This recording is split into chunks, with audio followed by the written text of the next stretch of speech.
જય શ્રી કૃષ્ણ. સર્વ વૈષ્ણવોને મારા ભગવત સ્મરણ. શ્રી વલ્લભાધીશ કી જય. શ્રી ગુસાઈજી પરમ દયાલ કી જય. સર્વ વૈષ્ણવોનું પુષ્ટિ સત્સંગ ચેનલમાં હાર્દિક સ્વાગત છે. વૈષ્ણવો પુષ્ટિ સત્સંગ ચેનલ દ્વારા આપ સર્વ રોજે રોજ પુષ્ટિ માર્ગીય સત્સંગો છે એ સાંભળો છો. તો હજુ સુધી આપે પુષ્ટિ સત્સંગ ચેનલને સબસ્ક્રાઇબ ન કરી હોય તો અવશ્ય કરી લેજો. આપ સર્વને વિનંતી કરું છું.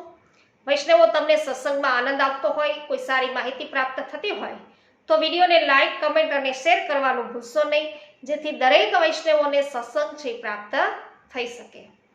વૈષ્ણવો, આજે આપણે સત્સંગમાં જાણવાના છીએ કે સેવા એટલે શું, સેવા શા માટે કરવી જોઈએ. આપણે આ સત્સંગ દ્વારા આજે આપણે જાણીએ. તો સેવા શબ્દ છે એ શૈવ ધાતુ ઉપરથી બન્યો છે. લૌકિક ભાષામાં આપણે કહીએ છીએ કે પક્ષી ઈંડા સેવે છે. તો પક્ષીના ઈંડાને સેવવા જેવી જ કોઈ પ્રક્રિયા આપણી સેવામાં પણ છે. માદા પક્ષી તેના ઈંડા ઉપર અત્યંત સ્નેહ રાખે છે અને તેને પાકી શ્રદ્ધા હોય છે કે તે ઈંડામાં પોતાનું બચ્ચું છે એ રહેલું છે. તે એક દિવસ ઈંડું ફાટશે અને બચ્ચું છે એ પ્રાપ્ત થશે. તો આ શ્રદ્ધાના બળે તે ઈંડાની માવજત કરે છે. રાત દિવસ ઈંડા ઉપર બેસી તેને પોતાની હૂંફ આપે છે, જેથી ઈંડું પાકીને બચ્ચું બહાર પ્રગટ થાય. તો ઈંડાના રક્ષણ ખાતર પક્ષી માળો છોડીને દાણા ચણવા પણ જાતું જ નથી. તો તે ઈંડામય બની જાય છે. એવી રીતે બ્રહ્મ સંબંધ પછી આપણને શ્રી ઠાકોરજી પ્રાપ્ત થાય છે. શ્રી ગુરુદેવ આપણને ભગવત સ્વરૂપ પધરાવી આપે છે. એ સ્વરૂપમાં આપણે પાકી શ્રદ્ધા હોવી જોઈએ. આપણને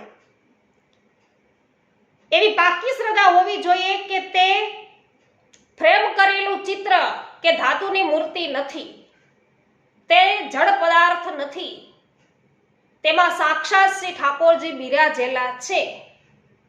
ઈંડામાં બચ્ચું રહેલું છે. તો ઈંડામાં બચ્ચું છે રહેલું હોવા છતાં જેમ દેખાતું નથી, તેમ આપણા માથે બિરાજતા સ્વરૂપમાં સાક્ષાત શ્રી ઠાકોરજી રહેલા હોવા છતાં આપણને તેમના દર્શન થતા નથી. તો આવો દળભાવ એ સ્વરૂપમાં આપણો રહેવો જોઈએ.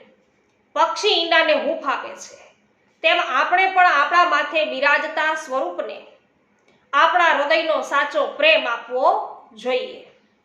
તે માટે તેમની તનુવિતજા સેવા કરવી જોઈએ. આ સેવા કરતા આપણે તેમાં ઓતપ્રોત થઈ જઈએ, સેવાને જ મુખ્ય કર્તવ્ય બનાવીએ, તો આપણી સેવાથી પ્રસન્ન થઈને શ્રી ઠાકોરજી એક દિવસ તે સ્વરૂપમાંથી સાક્ષાત પ્રગટ થશે. આ આપણને અનુભવ છે એ પ્રભુ જણાવશે. તો સેવાની આવી અલૌકિક પ્રક્રિયા છે. તો સેવા શા માટે કરવી જોઈએ? સેવા કરવાનું પહેલું કારણ એ છે કે આપણે જીવાત્મા છીએ. આગળ આપણે જોઈ ગયા છીએ વૈષ્ણવ સત્સંગમાં, એ પ્રકારે જીવાત્મા પરમાત્માનો અંશ છે.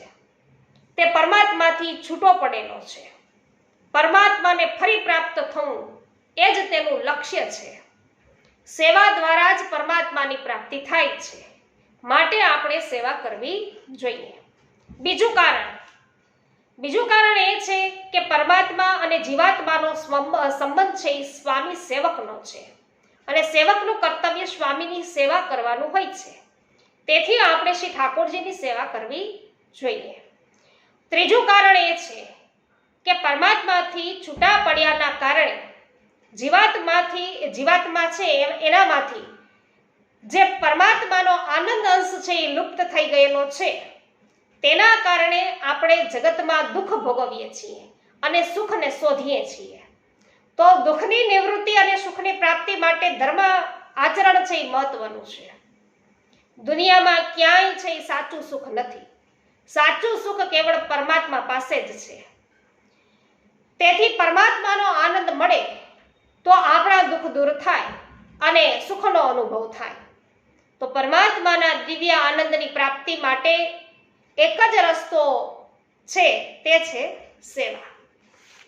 ચોથું કારણ એ છે કે આપણે બ્રહ્મ સંબંધ લીધું તે વખતે આપણે પ્રભુને આપણું બધું સમર્પણ કરવાની પ્રતિજ્ઞા કરી છે, પ્રભુનું દાસત્વ છે એ સ્વીકાર્યું છે. તો આ પ્રતિજ્ઞાનું પાલન કરવા સેવા કરવી જરૂરી છે. અને પાંચમું કારણ એ છે કે આપણામાં જે અહંતા અને મમતા રહેલી છે, અહંતા અને મમતા દૂર ન થાય ત્યાં સુધી પ્રભુની પ્રાપ્તિ થતી નથી. તો સેવા દ્વારા સરળતા અને સહજતાથી અહંતા અને મમતા દૂર થાય છે, માટે સેવા કરવી જોઈએ. છઠ્ઠું કારણ એ છે કે સેવા કરવાથી પ્રભુમાં સ્નેહ વધે છે.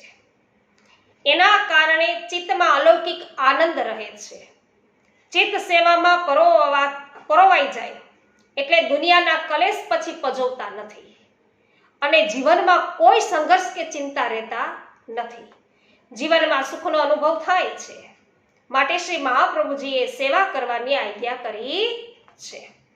તો વૈષ્ણવો, હવે પછીના સત્સંગમાં આપણે એ જોવાના છીએ કે ભાઈ સેવા કરવી જોઈએ, તો સેવા કોની કરવી જોઈએ અને શા માટે કરવી જોઈએ, એ હવે પછીના સત્સંગ દ્વારા આપણે જાણીશું. આજના સત્સંગની અંદર તમને આનંદ આવ્યો હોય, કોઈ સારી માહિતી પ્રાપ્ત થઈ હોય તો વિડીયોને લાઈક, કમેન્ટ અને શેર કરવાનું ભૂલશો નહીં, જેથી દરેક વૈષ્ણવોને પણ છે સત્સંગ છે પ્રાપ્ત થઈ શકે. હજુ સુધી પુષ્ટિ સત્સંગ ચેનલને આપણે સબસ્ક્રાઇબ ન કરી હોય તો અવશ્ય કરી લેજો. વૈષ્ણવો, રોજ રાત્રિના આ પુષ્ટિ સત્સંગ ચેનલ પર લાઈવ થઈ અને આપણે 1 કલાકની ભગવદ વાર્તા છે વૈષ્ણવો કરીએ છીએ, તો અવશ્ય લાઈવ છે 9:30 વાગ્યે રાત્રિના આપ અવશ્ય પધારજો. સર્વને મારા જય શ્રી કૃષ્ણ. શ્રી ગોવર્ધન નાથ કી જય.